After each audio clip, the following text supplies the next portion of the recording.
Welcome back, explorers. I'm David, that's Wesley, and this is the Trailcast. The weekly show to get so far off track, you'll have to stick around to see just where we end up. So, So, David, Wesley, my where line. exactly are we going to end up today? My line. That's my line. All right. So, David, there were two episodes of Bad Batch that came out this week. Did we I know that know. this was going to happen? No, but Not you and I. Did collectively Star Wars fandom know this was going to I, happen? I'm Was I'm this? not sure. I'm not sure because I didn't even know that it happened until I was watching it last night, and then after I finished the first episode, it said play next episode, and I was like, wait, what? Yeah. I knew I had seen stuff on it when it came out because I think this was or yesterday I saw something and it was like Bad Batch episodes, was it 7 and 8, right? I think so. So, Bad Batch episode 2 and 2, equals 4. Um, you know, but it had it where it's basically 2 episodes, and I was like, "Okay, so I guess there's 2 episodes to watch." Mm, And then I completely forgot that I needed to watch them yesterday. I've been really off this week. I don't really I've not been really aware of what day it is. I got one more day that I have to work, and then I'll be good. I can rest for the weekend. And then it's hit the ground running Monday morning. So but we'll take what we can get. It's been a long week. mm-hmm. Anyway, so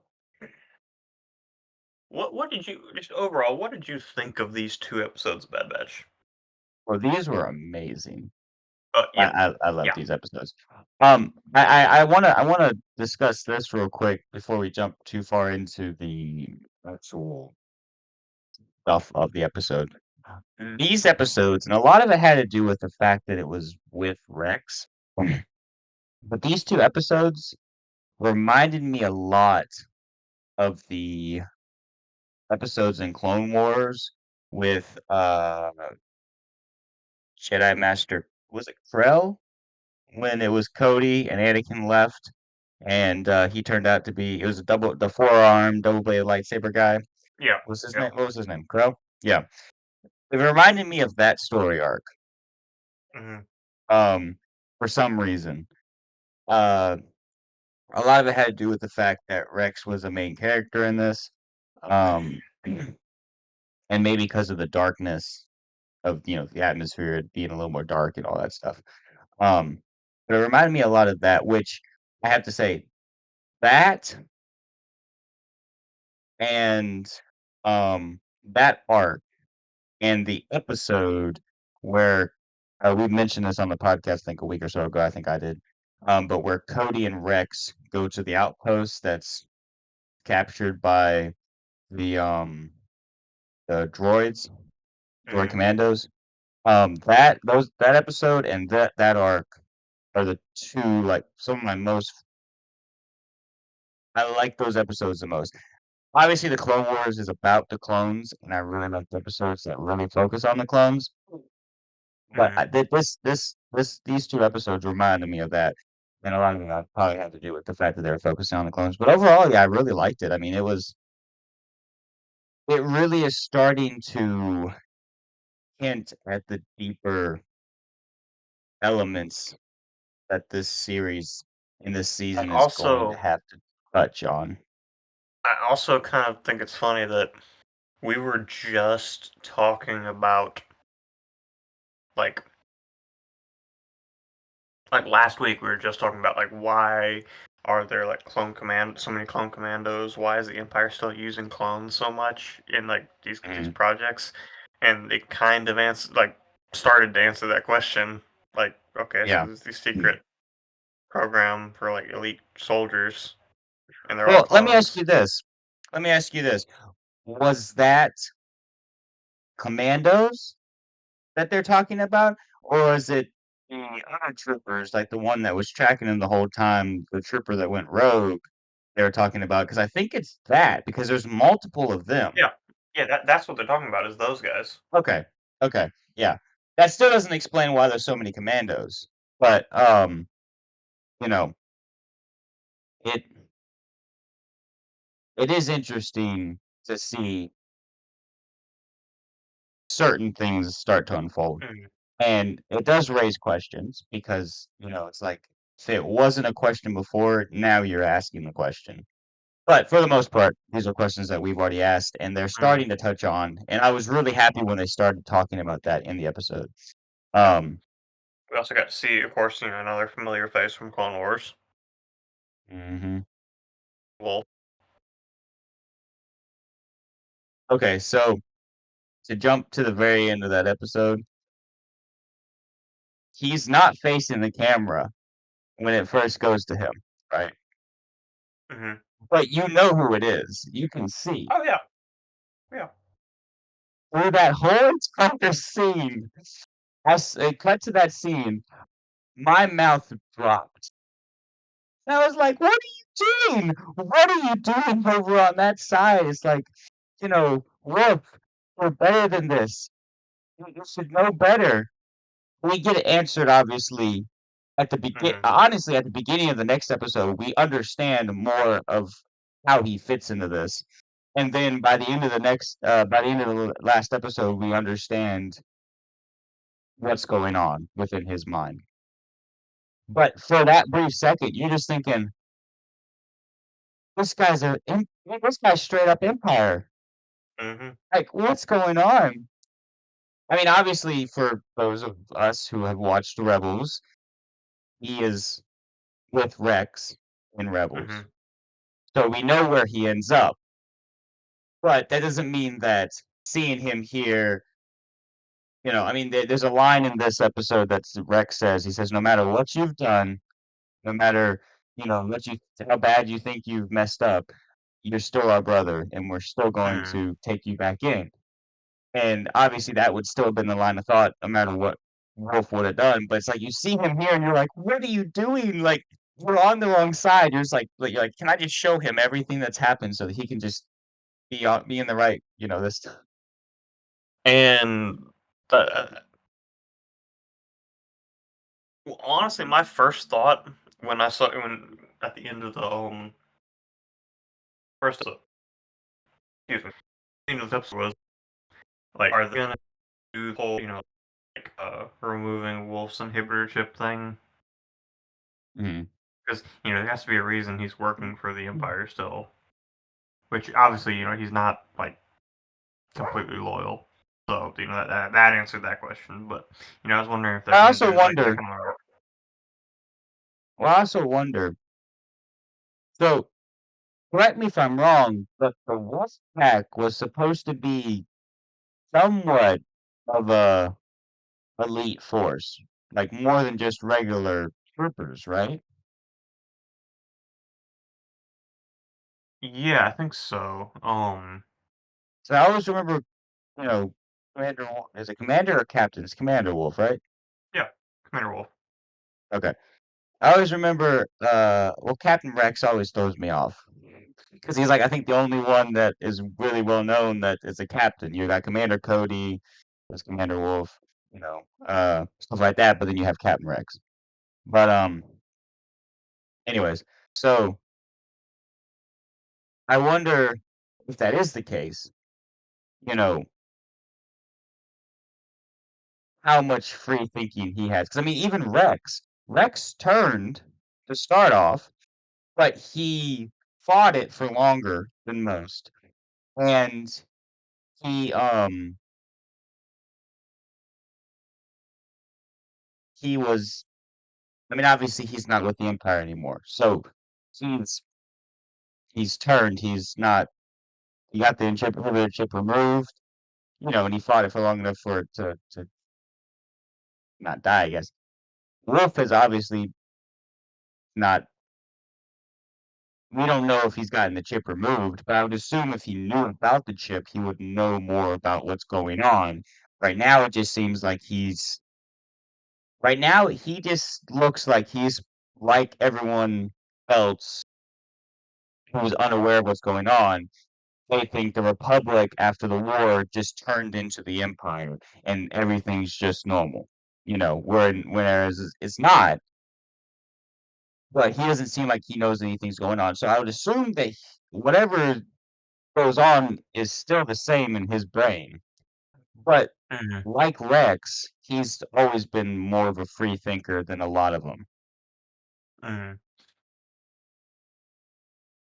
Now, one thing that I did kind of like, or that kind of got me thinking, is so at the very beginning of the first episode, it's the Senator Shuchi and what's his name, the separatist guy, Mhm, having a meeting about pretty much we're starting to see like the early like vestings of the rebellion mhm. in this. Um, but it's kind of interesting that looking at like just the fact of like how Palpatine really did play both sides of the Clone Wars. Because honestly, like now, obviously, since Palpatine wanted a clear bad guy, the Separatists, a lot of things the Separatists did were not good. But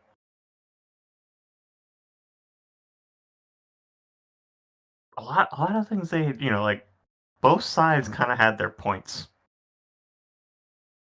Yeah. Well, okay, you look at it, um, when you look at, like, the leaders and obviously, like, what you're referencing with this first scene, uh, they just wanted to be free of the Republic, Hmm. essentially, is all that they wanted. Um, to have their own government and govern themselves and just they're separatists, they wanted to be separate, you Hmm. know? And, It. um, a lot of the bad things that were done within the separatists and the CIS was done by Count Dooku, General Grievous, and people who were direct players directly underneath Palpatine. Hmm. So, you know, like, the people who sided with him may have had better intentions, but, I mean, you look at Like I said, the Palpatine abused the you know maybe somewhat even good intentions of a lot of systems mhm. because all they I mean wanted was to govern themselves essentially. yeah. I mean, you even look at the thing of, Count Dooku, right? He took the pure I would say pretty pure ideology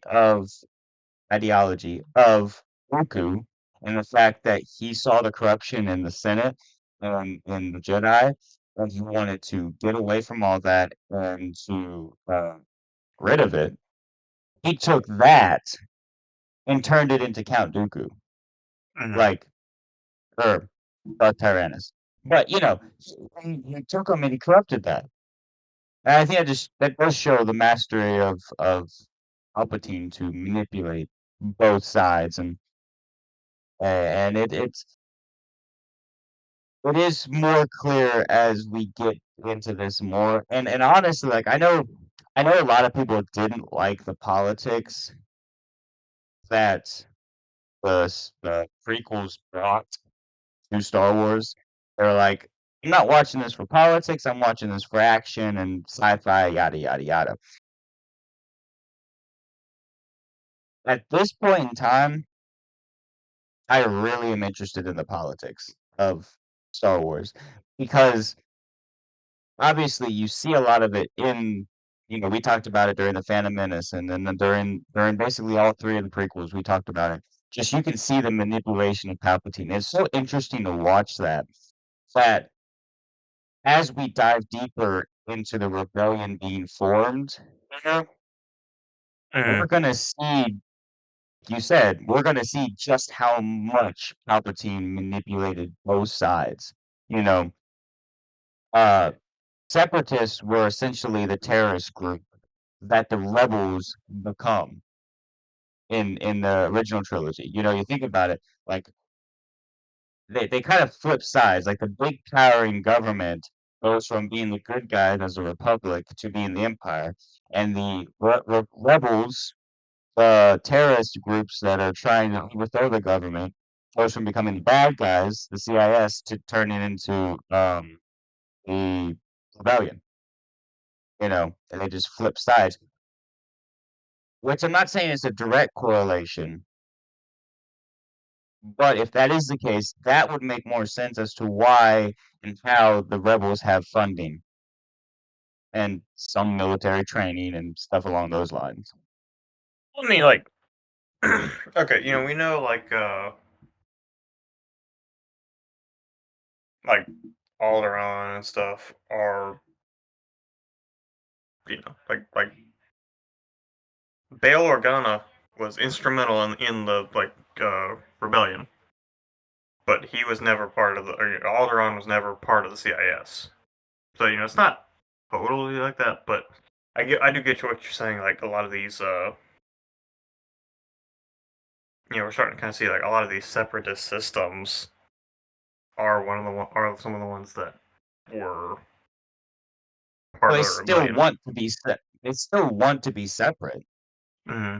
I mean, if they disagree with the Republic, they're not going to agree with the Empire.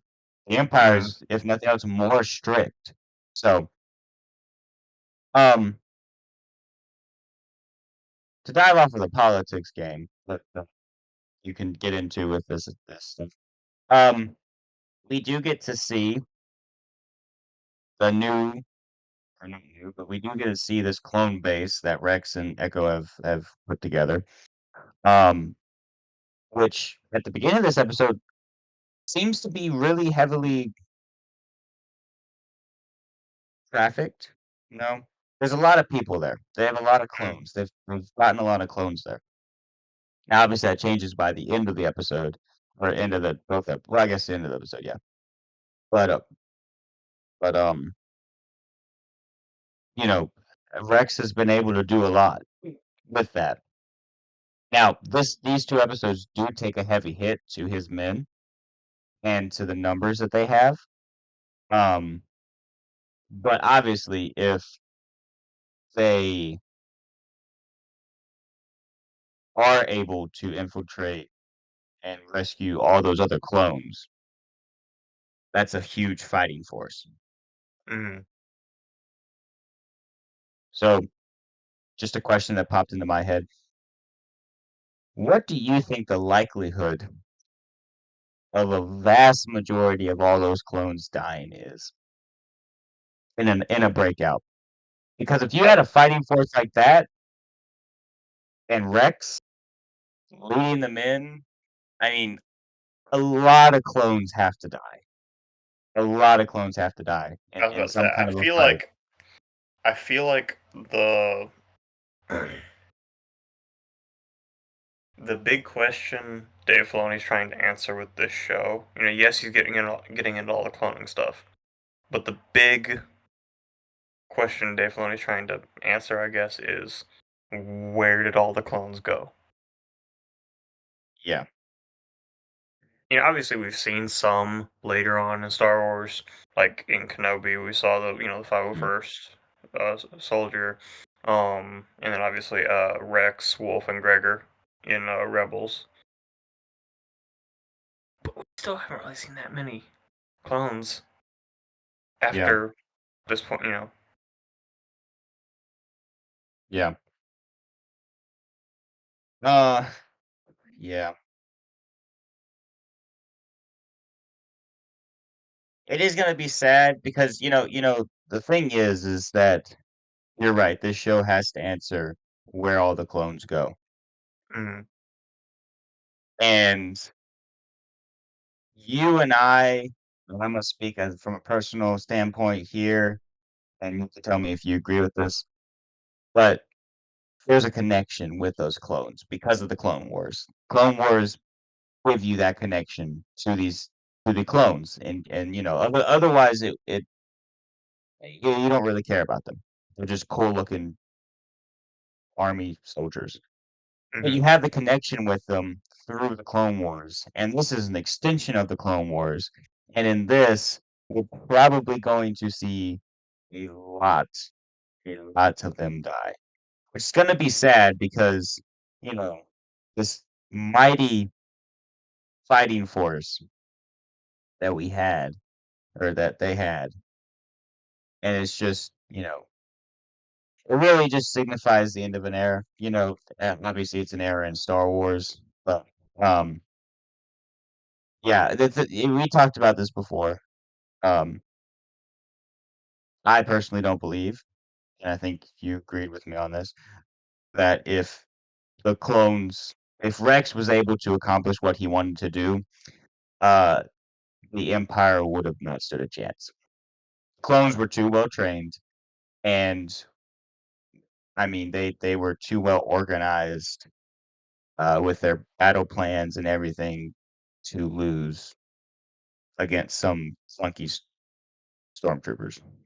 Mm. Because, like, again, this is almost a hole that Dave Filoni dug himself into because, like going back to the inhibitor chip thing, Mhm. the only reason the fact that the clones just all of a sudden turned on the Jedi was a problem was because the Clone Wars established that the Jedi and the clones were very close. Yeah, And again, this is another thing of like, you know, I think before Clone Wars, a lot of people, could have just assumed, and probably was supposed to be the case originally, was just that the clones became stormtroopers,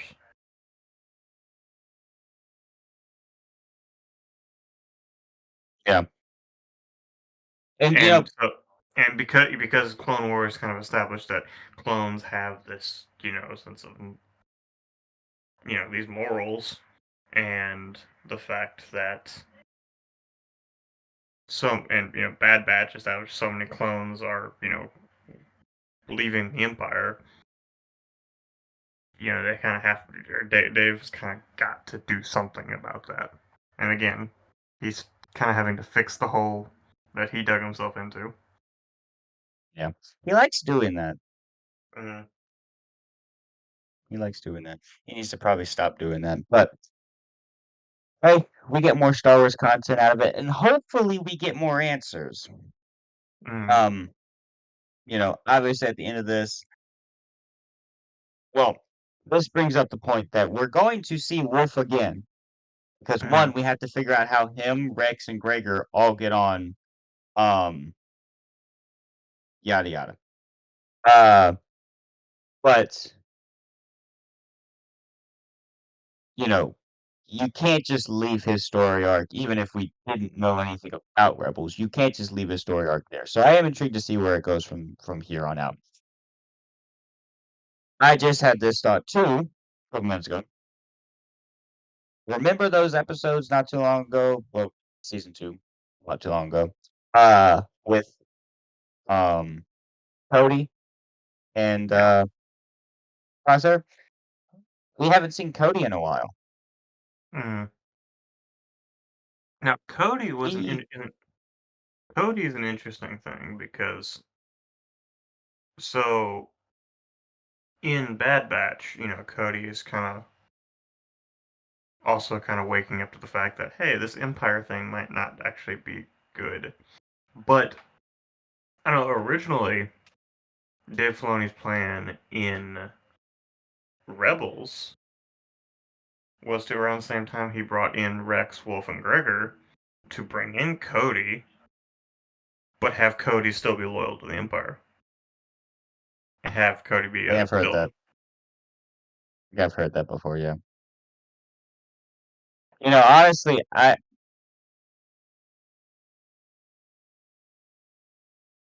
see. Let me think of my words before I say them. Cody's the worst. I don't know. He just is. I mean, he shoots Obi-Wan, so that sucks. He doesn't really do much else.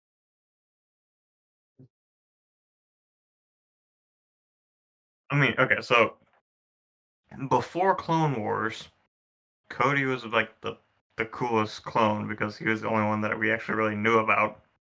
The only one that Yeah. actually really had a name. Mhm.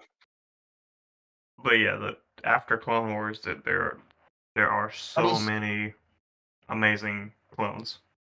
he's also so useless. Remember playing Lego Star Wars and you have that General Grievous fight, and then you're Obi-Wan, right? And that's cool. But then you just have Cody sitting over there doing diddly squat. It's like they're pointless. Plus, you're gonna kill me in a little bit. Like in 2 levels later, you're gonna shoot me. So actually, it would have been that same level. They'll show it, but yeah, it would have been that same level. So the dude's just useless. And like, yeah, I know he's the first clone that we knew the name of. Yada yada yada. You what do you do? But I don't know. Like, and it might just be honestly in my mind growing up. I looked at him and I was like, "Yeah, you're okay, but Rex is better." So that might just be my mind thought. My train of thought. Mm, Yes, yes. But I don't know. Like, I will say I am curious to see will they bring him back? I mean, they left it open ended last time we saw him. He was starting to not necessarily question the Empire, that wasn't exactly, like, outright what he was saying, but you could tell his gears were turning. He was thinking. mm, I mean, you think about it, so, like, all the all the troopers that we like from Clone Wars were free thinkers, right? And they were typically the best of the best. So why is Rex? Why is Wolf? Why is Cody? Why was Fives? Why are the Bad Batch? Why are they in the positions that they're in? Because they're different. mm, I mean, obviously the Bad Batch are mutations and or that they didn't turn out like the rest of the clones, so they're their own thing. But like Rex is not just a everyday trooper. He thinks differently. Cody, Wolf, they all think differently. The reason Fives became an arch trooper was because he thought differently. You know, they're the ones that have been different and not always followed the rules to a T when they believed that they were, right. So mm, I do wonder, despite Cody being the worst, he might see the light at some point, mm. and we don't know where he ends up down the road. So, Yeah.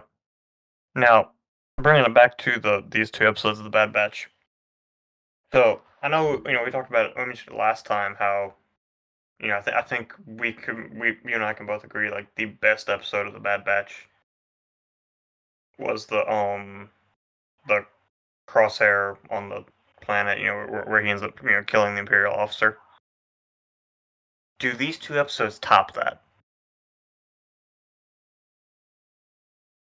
hmm, Because either way, these two episodes are good, really good episodes.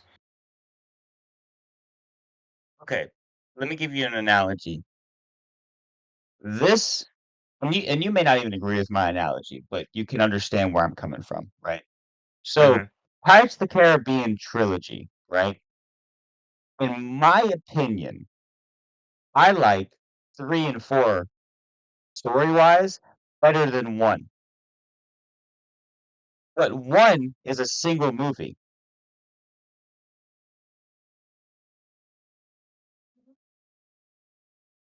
Okay, I get what you're saying with that.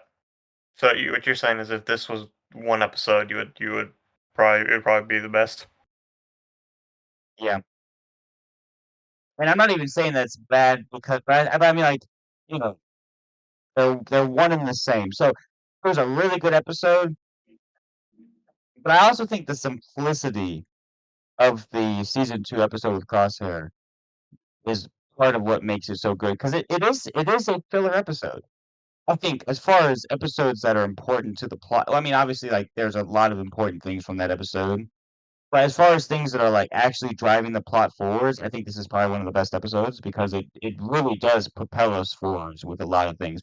Also, it leaves us with a lot of questions, but as far as the questions and answers we're looking for, this one's probably the best. But as far as, like, an actual plot, in my opinion, if I were to go back and watch an episode, I'd probably watch that one first. Yeah. Okay. And a lot of it probably has to do with the simplicity of it. Like, that was a pretty simple, straightforward episode, you Mm. know? Speaking of Crosshair, he's gonna be dead soon because they are really setting up him just sacrificing himself for Omega.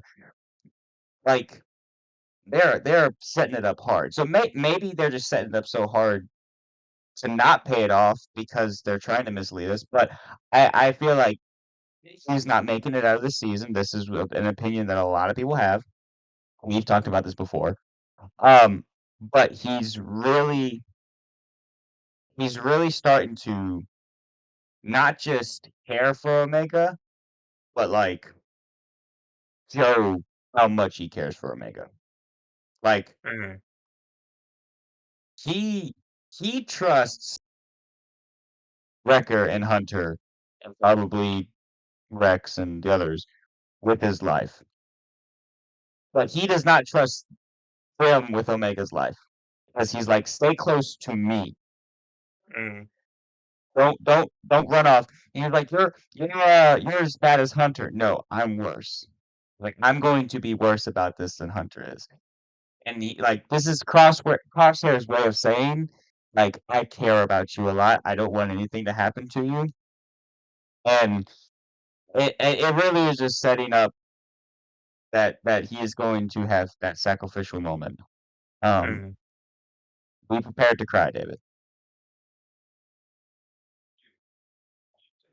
You're gonna be Now, bawling. do you feel like Wrecker and Hunter are gonna make it out? Mm. Okay. Well, Here's here's the what thing. Go ahead. I said. Here's what I could see happening with this. So, unless this show just takes a like super dark turn, Omega's making it through. So, what I could see happening is Hunter kind of retiring and going to live on that island with Omega, because they kind of already set up the father daughter type dynamic with Hunter and Omega. Wrecker, I don't know. I don't know how I don't know where he would fit into that. So I think because of Omega, I think Hunter is probably safe. I don't know about Wrecker. Okay, so my logic with all this is similar to what you're saying. So Crosshair, Oh, yeah, Crosshair he almost definitely has no chance whatsoever, and a lot of that has to do with the fact that Crosshair is through and through a soldier. mm, He cannot he has to have something to fight for. So he's gonna have to he can't settle down. He's gonna have to die in this series. mm, Hunter, like you said, I agree with what you're saying. The reason I think that honestly, I agree with everything you just said, but I would say sure to them both surviving is because they've both been seen settling down. mm. Um, back on what's the name of the planet? I don't remember the name of the planet, but I know it's the island. You know. They're back on the island. Yeah. So, um, so I think they both can get through it. Alternatively, there could be a world in which none of the Bad Batch survive. Uh, Omega does survive, but maybe not in the way that we think she will, because, as we've stated before, this all leads to the sequels. Palpatine does technically succeed in his Mhm. plan. This Project Necromancer technically succeeds. So Mm. it's very unlikely that the Empire doesn't get kind of what they want in this series. Yeah. Now, does that automatically lead to the fact that the whole entire cast that we know is going to die? Obviously, Rex is a strong part of this. Um, you know, I think Wolf is going to become a strong part of this. Gregor's going to be a strong part of this. We know where they end up. Echo, I feel like probably won't make it out of this. Mm. That's another one that I think is going to be crossed off. Um, so in my mind, Crosshair, Echo, lumping Echo into this, but I'm going to say a pretty strong definite. Mm. Um, obviously we know Rex doesn't, so and then Well, just Hunter and because like okay, Wrecker as a like you said with 50-50. Hunter and Wrecker, they they've kind of already been establishing they're like you know they could retire, settle down. Mhm. Um, I don't think Echo could. No. I- If if The only way if that if I think if Hunter and Wrecker retired, went back and lived on the island, Echo would go work with Rex, and if he did that, we would see him in Rebels. So, yeah. The only way that I see Echo surviving this last season is if they start a new show when this ends, following Rex. In which case he wouldn't make it out of that. like, do like a Fulcrum TV show. Yeah. I wouldn't hate it because you think about it too, like, so this is episode 7, 8, 8, right? We've got 8 episodes. Yes. We're halfway through the series, essentially, right? It's Hmm. 15. Wasn't that what we looked up? I think so. Yeah. Okay. So we're roughly one way or another, 15, halfway through this series. There's still a lot to answer. And Star Wars has not announced any other projects following this. That doesn't mean that they're not going to make any projects. That just means that there aren't any set up at this moment in time. Um, there could be talks behind the scenes that we don't know about. That's common. But the thing is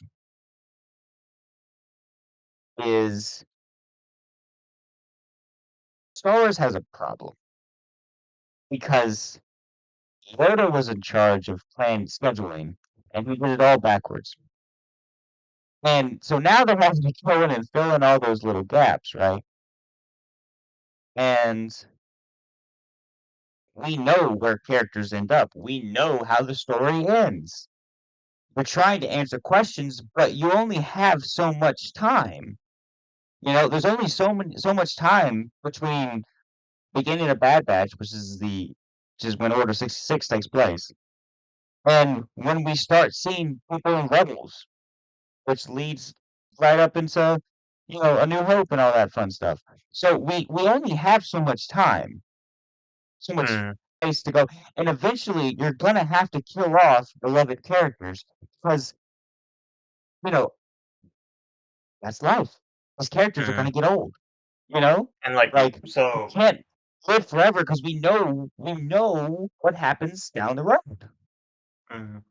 Also because there isn't a organized rebellion at the beginning of Rebels, something has to happen for all this Mm, all, yeah, all this insurgents to, because if all this goes on, there would be, and that wouldn't make any sense because we already see, like you said, we already know what happens, yeah. and when it My happens, prediction yeah. my prediction for the end of this series is that you know what? Honestly, I feel like it probably is gonna have to just all go south. So, my really dark prediction for this series is that, uh, clones die, Rex is able to escape, and I guess with him and Wolf, they're able to escape, and, uh, well, I guess it'd be Rex, Wolf, Gregor, and maybe a handful of other clones, nothing significant enough to take on the Empire, are able to escape. The rest of them die. Maybe they're able to escape with Omega. The Empire is still able to deal with the land. And this all basically shuts down anything Rex wanted to do with clones moving forward. Whatever clones are left are either too small and insignificant for the Empire to care about, or they're dead. And that's basically the like What I could very see probable happening, scenario for how this show ends because it has to end. It can't end good. It just can't. mm, what I could see happening is they finally get to Tantus and try to, rescue all the clones. It goes extremely south, and the entire facility gets blown up, killing most of the clones. And that would also set back Project Necromancer to make sense why it didn't, why it took so long for the cloning process, Palpatine and all that. Mm. Well, it wouldn't answer all the questions because there still is a long gap of time there. Yeah. But granted, if he doesn't have Kaminoans, that does set you back a lot because outside of them, cloning wasn't common. They were the cloners. Mm, So, you know, the knowledge of cloning was within them. You've already wiped out most of them. Now you're kind of screwed if, now let's say it doesn't want to help you. And mm. if what's his name? What's the guy's name? Hemlock.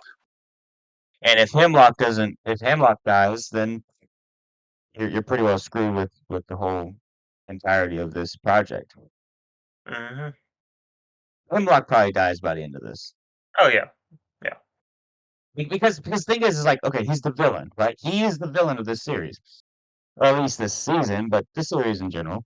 Um, and if you don't kill him now, you have to bring him up later because we have to know where this villain's story ends. So he has to die by the end of this.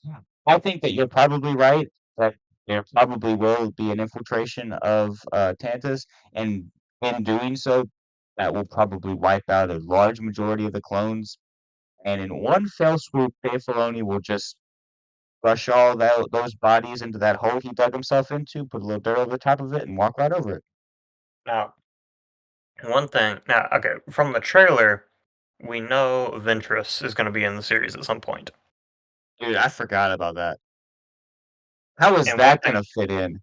That's one thing another I just, story thread that they're gonna bring in, and they don't have time for this. one thing I just thought of that would be amazing to see is, okay. So imagine just Ventress helping the clones. Mhm, For whatever reason, obviously she didn't like the Empire because you know it's Dooku. Dooku betrayed her, and Dooku's master was Sidious. So obviously, she's not going to want anything to do with the Empire.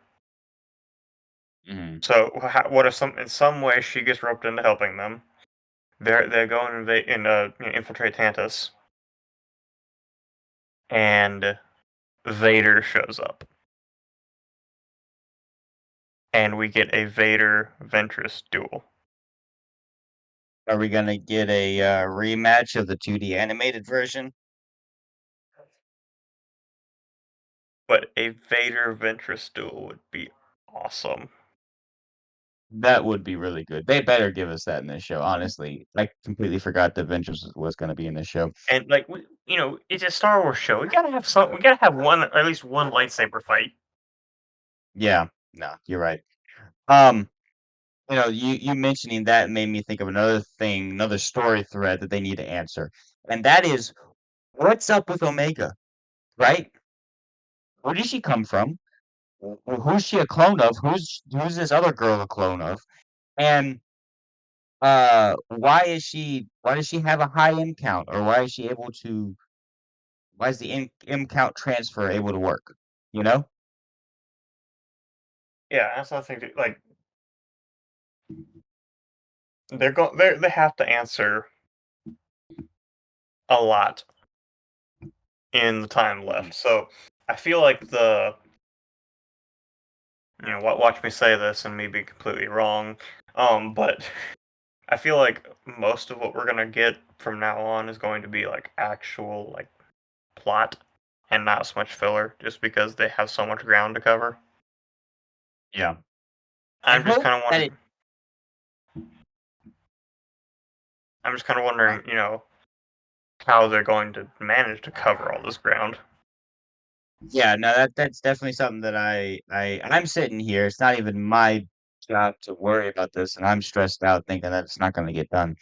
Um, but I just hope that they don't do what so many other Star Wars shows have done, live action being my main point with this, where they drag out the story for the first, like, 4 episodes, and there's only an 8 episode or 10 episode, whatever, 12 episode series, and then they rush the rest of it because they didn't they didn't have good pacing throughout the series, you know?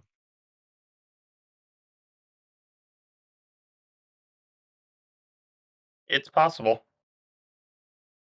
Probable this is Lucasfilm we're talking about. Their True. animated stuff, I feel like has always been their since Disney bought it, has always been their better area. Well, like I've said many times, the best thing Disney Star Wars ever. I know you probably disagree with me, saying that because you really like Rogue One, but in my opinion, the best thing Disney Star Wars has ever made was season 7 of the Clone Wars. It depends on what part of season 7. I'm talking about The the beginning Siege of Mandalore, yeah, beginning of it was a little the third story arc in season 7 of the Clone Wars. yeah. When you talk about season 7 of the Clone Wars, people know what you're talking about. Yeah, But yeah, no, I would agree with that. I mean, yeah. I Well, really enjoyed that. I will say the backdoor pilot for Bad Batch wasn't bad. Uh, Mhm. the middle 4 episodes, the Ahsoka episodes, those were okay. They weren't anything Yeah. special. But no, They weren't bad, but they weren't great either. yeah, it was just a way to reintroduce Ahsoka back into it. Um, but no, those last 4 episodes were that is the best of Disney Star Wars in my opinion. Yeah. No, I would agree with that. I do like Rogue One, and Rogue One is a phenomenal film. But yeah, live action wise, Rogue One is hands down the best, and overall, yeah, I think that the those last 4 episodes are some of the best things. But see, that also makes me wonder, and eventually we probably need to uh either get back to Bad Batch or move on to another topic. But uh that makes me wonder. And I know you liked Ahsoka more than I did, the TV show. But that really just makes me wonder if Dave Filoni's ability translates well to live action like it does on animation. Because animation and live action, they're 2 different things, you know? Mhm. I obviously, neither one of us have worked in those industries, but I know you and I have been around enough and seen enough stuff that we know people who talk about being in both industries, talk about how vastly different they are to do both things. And so that makes me wonder, like I haven't given up on Dave Filoni. I didn't like everything about Ahsoka, but there were aspects about it that I did like. Um, and so I haven't given up on him, and I'm looking forward to the Thrawn trilogy that he's going to be directing and all that stuff. But I just wonder, like, he's done really good, in my opinion, at everything that he's done animation wise, and not so great in the one area that he's done by himself. Live action wise, sure. There's a larger sample size for one than there is for the other, so it only gives time. But but yeah, I mean, so far Disney animations with or Lucasfilms animations is the best thing that Star Wars has put out in a long time. Mhm. So we have been talking about this for almost an hour now. And we do have one more thing that we were going to talk about, which was actually supposed to be the main topic of the podcast, but we talked about Bad Batch for a long time. But Wesley, Yes. as of recording this, do you know what just came out today? Oh, I do because I've been playing it most of the afternoon since I got off work. Yeah. So, for those of you who don't know, as when this episode comes out, it will have been this past Thursday on the 14th. Uh, the Star Wars Battlefront Classic Collection was just released. So I have it here on my Switch. I have not played it at all. I have not even opened it yet. So I'm going to do that right now on the podcast. Um, so listen, I know you didn't have a console that could play it back in the day, but I know you have played it. What do you remember from the original games? Losing a lot and never wanting to play with you because you would always lose to your brothers. So, Yeah. That was way back in the day. I am better at the game now. are you better than your brothers? Oh, I can beat them. Because here's the Not thing. Here's the always, but I thing, David. can beat them. I was gonna say, here's the thing, David. It's like you are better than you were back in the day, but so are they. I mean, here's the thing, and it's a very frustrating thing, and you and Robert have had to endure it more than I did. I didn't realize it was a thing until y'all told me about it. But Ethan has the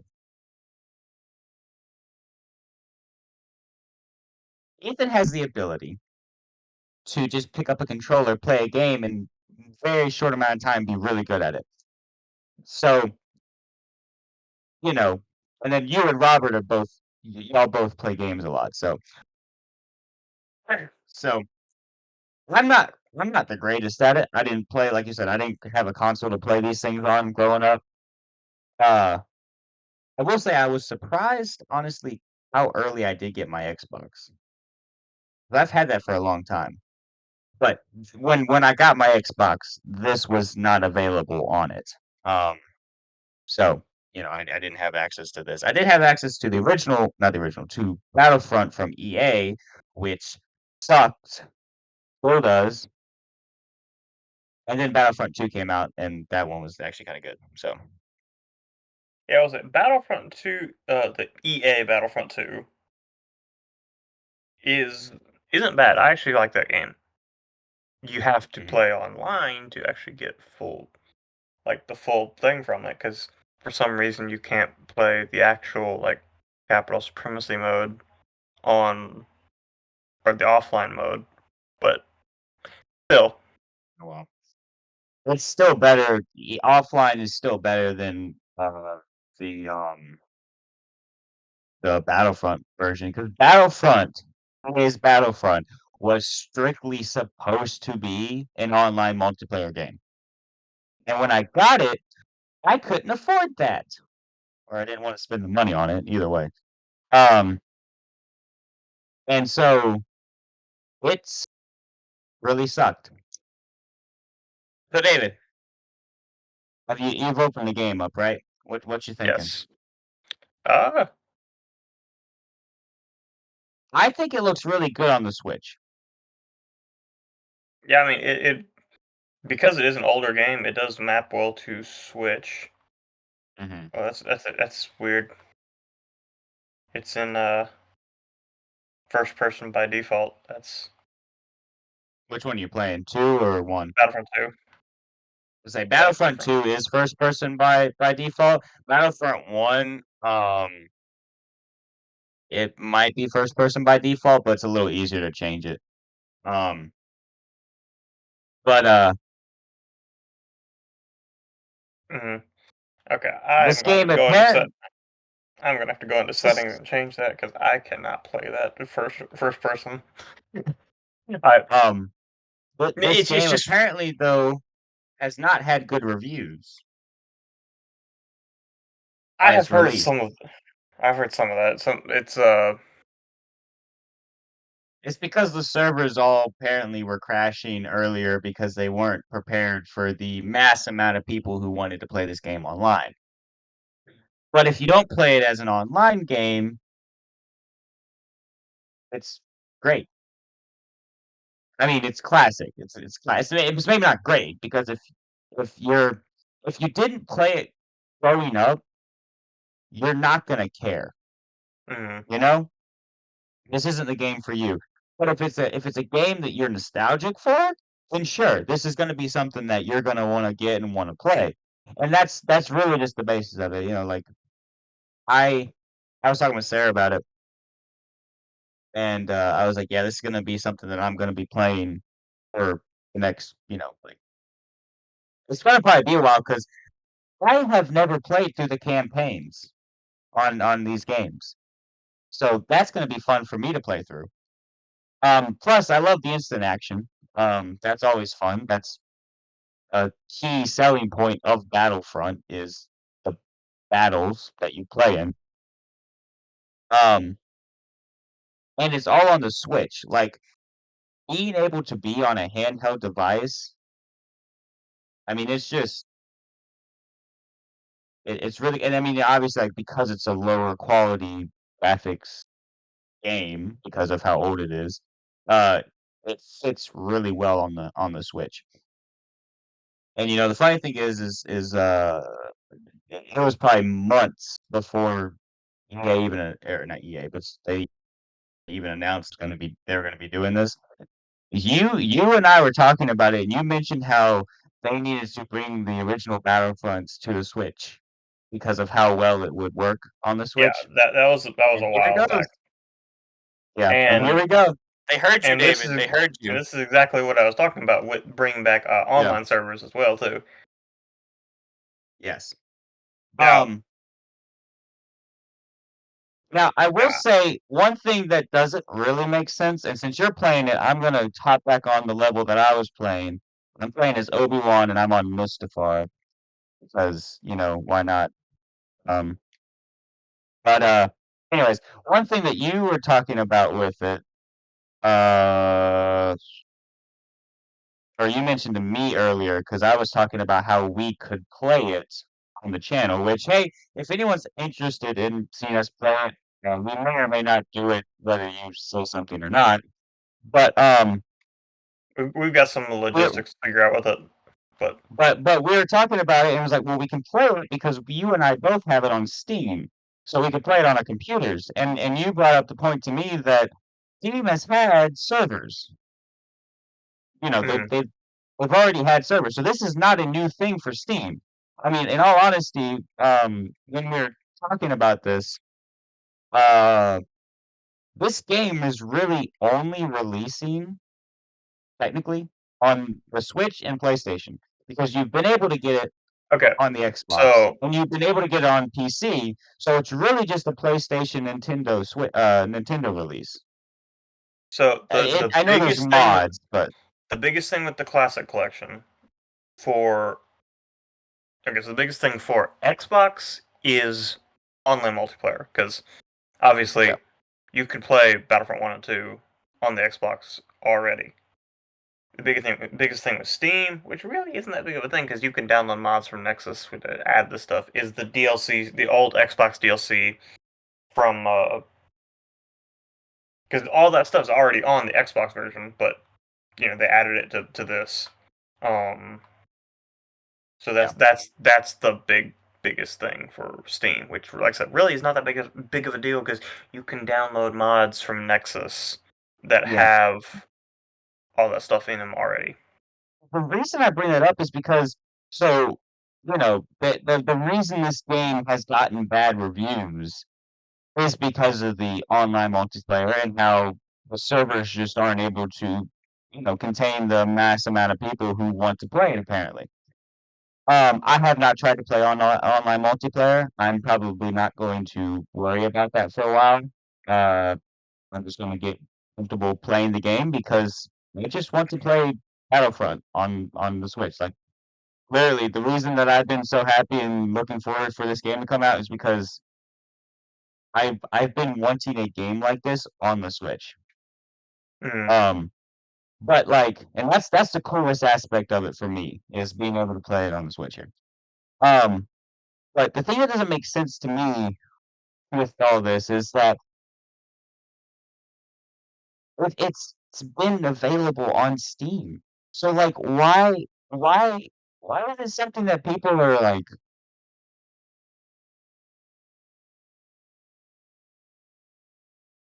over top for, you know? Like, why is it such a big deal, honestly?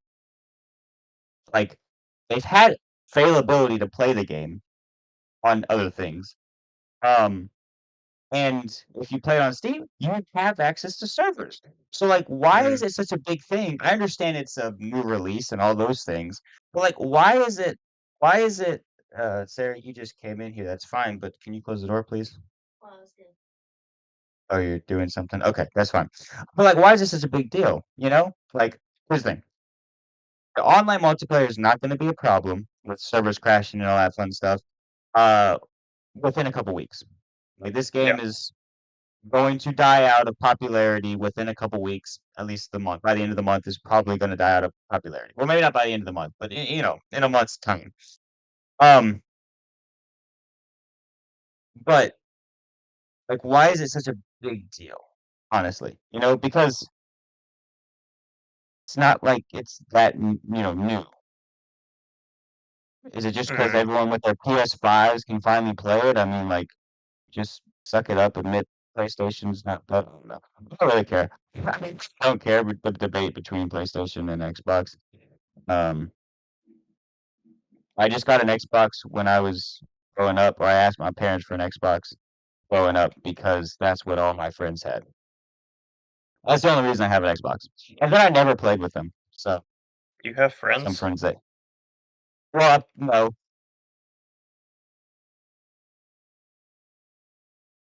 boom, Yeah, I'm trying to get the victory too, but I am 23 kills, 2 deaths. Man, I suck. I've been adjusting the control because I Yeah, changed okay. So I, on Xbox. I changed the controls to be more like a modern shooter, and I'm trying to mhm, change this to the same way that I yeah. changed that to. So So I'm oh gosh, there's right only now, we're huh? down to 6 and 6 uh Oof. soldiers left on each team. So I started playing because originally I wasn't sure what you wanted to do on the podcast today. So I was like, I really want to play the game, but I also feel like if we end up like doing anything on the podcast, we're probably gonna lean more towards Battlefront 2 than Battlefront. So I'm like, I'm gonna go play Battlefront and just play the Mm, original one, and then I'll look at 2 later. Well, I started playing that this afternoon, Battlefront, and honestly, the controls were mostly fine. I probably need to go and tamper around with some things, because there's certain things that I would rather not have to get used to if I can. And so but I was, for the most part, just playing with it like it is, and it was fine, just getting used to the controls and all that fun stuff. And then I go and I call you called me, and we were talking there for a little bit, and we kinda discussed what we wanted to do, and I was like, "Okay, so I'll just go play the second one while I'm waiting for David." So that's what this set of games is that I'm playing currently. And for the first one, yeah, I spent most of the round dialing in the controls because for the default controls on Battlefront, they were better than these default controls. Like I got into this game and I would go to look. That one. Hey, what map were you on? That was Jabba's Palace. Jarvis Pass? Yeah, but I got on it was Dagobah was the first place that I did for the Battlefront 2. I did Dagobah and I went to look. Like I'd go and I'd be walking this way and I'd see out of here, I see there'd be a enemy over here. So I go to turn and it go, okay, we're locked on now.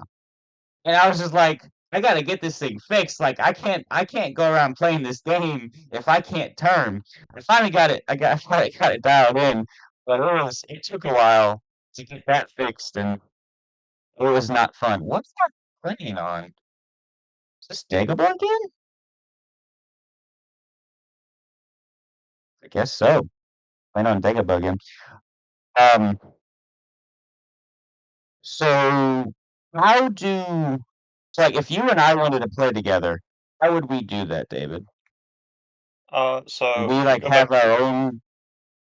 if you go back to the main menu, so it would be the multiplayer. So you got single player, multiplayer, split screen. Yeah, Let me see here if how we do this. Okay.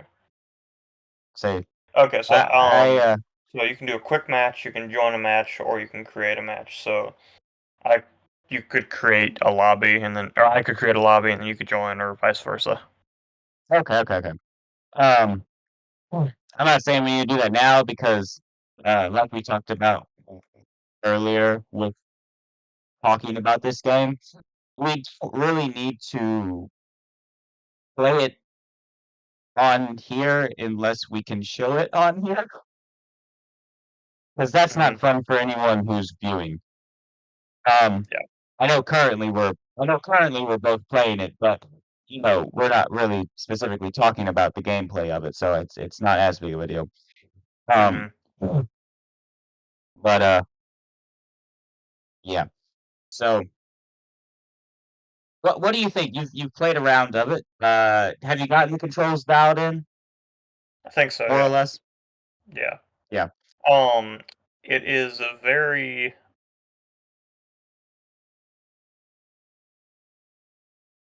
it is difficult with the Joy Cons because I'm Yeah. used to playing with the Xbox controller. Mhm. So, which I do have my my 8-bit or my Gully Kit controller, Mhm. which is pretty much which is pretty much it's a Switch controller, but It's it's an Xbox exact controller for the Switch. pretty much, which I'm gonna try to play Yeah. with that later, but because this thing is dead right now, so I'm gonna try to play uh with that later on. See how well I can do. Mm. Yeah. Now, one thing that you might like or want to try is go play Galactic Conquest. That's basically like the board Mm. game version of it. Yeah. That's my favorite thing to do on Xbox because I'll do that, have a game that'll last several days, just keep saving it, and then Mhm. Yeah. I have a lot to dive into with this game because, like you said, you mentioned it. So growing up, I didn't have a game to play this or a way to play this. So I every time I'd go over to y'all's house, what would we do? We'd be playing Battlefront. Like it'd be, I'd come over during the summer, right? And it'd be the hottest part of the day. We'd come inside. We'd go. I remember a lot of times we'd go up to the upstairs room, sit right there by that window fan unit or whatever, and play on y'all's PlayStation 2. Play Battlefront. Usually Battlefront 2, I think. But hmm we'd play that, and those were some good times, despite the fact that I lost a lot. I have gotten more competitive since those days. Not that I've gotten better, but I don't think I cared as much that I lost then. And you and your brothers might, remember it differently. That's perfectly fine. I don't remember it that well. But I don't feel like I complained as much because I think I was just enjoying that I was able to play it more than anything else. Now I might throw a temper tantrum. Yeah. As gamers tend to do. So yeah, I'm gonna Yeah. load up the original Battlefront 2 or original Battlefront because see how that plays on here. Um, And I do like the interface as far as how they go about doing it. Like, you click on the game and then it has you can go to either one. Like I like it's a very simple aspect of it. I like the way they did it. It's kinda it's nice. mhm, Very simple. It's a very small detail that not even a detail, it's just a small thing about the game. But it was nice. yeah, And then you have, obviously both games on it. Did you download it or did you go and get it? there is no physical copy Oh, of there it. isn't? Okay, I No. didn't actually know if there was or wasn't. I am I'm not I'm not one to usually go out and get the games. I need to, but I don't. Um, Mhm, but that being said, I have a SD card in here, and I don't remember how much storage is on it. I know it's a significant amount, but how much does it take up storage wise? uh, I don't remember. It's actually more than you'd think because it has AI It upscaling, is. and that takes up a lot of Well, it also is 2 games, so Well, yeah, but the original games were only like 8 MB or something. but yeah. But I mean, when you go to the um, look at the fact that it's Alright, so sitting right here, I have it. It is 33.6 gigs on my thing. Yeah. It is not the biggest game I have. What's the That would biggest game be you have? 2K21, which is 37.9 gigs.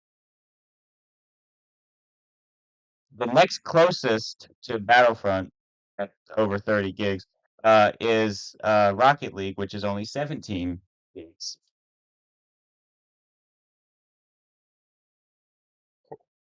Nice. Nice. Nice. Well, I have about run out of things to talk about. I don't have much to say anymore. And I know and I I was know kind of we've only already. been I know we've only been recording for you know, like an hour and 10 minutes, but I'm tired. Mhm. It's later that it's about time we normally finish up because we got a late start. So if you're fine with this, I'd say let's just go ahead and just not do a what's new with you and just call it. Hey, I was petitioning for us to call it before we started, so, you know. Yeah. So uh hopefully next week we'll have more energy, but I'm tired. So unless you have anything else, Nope. let's just go ahead and log off, sign off, and go get some sleep. Amen. Well, explorers, that's about all the time we have for today. We hope you enjoyed this week's episode. Let us know what you thought in the comments down below, or you can DM us on Instagram at DownTheRabbitTrailYT. And be sure to let us know if you want us to play Battlefront on the channel. We'll try to figure it out if you do. And with that, be sure, as always, to join us next week on the Trailcast.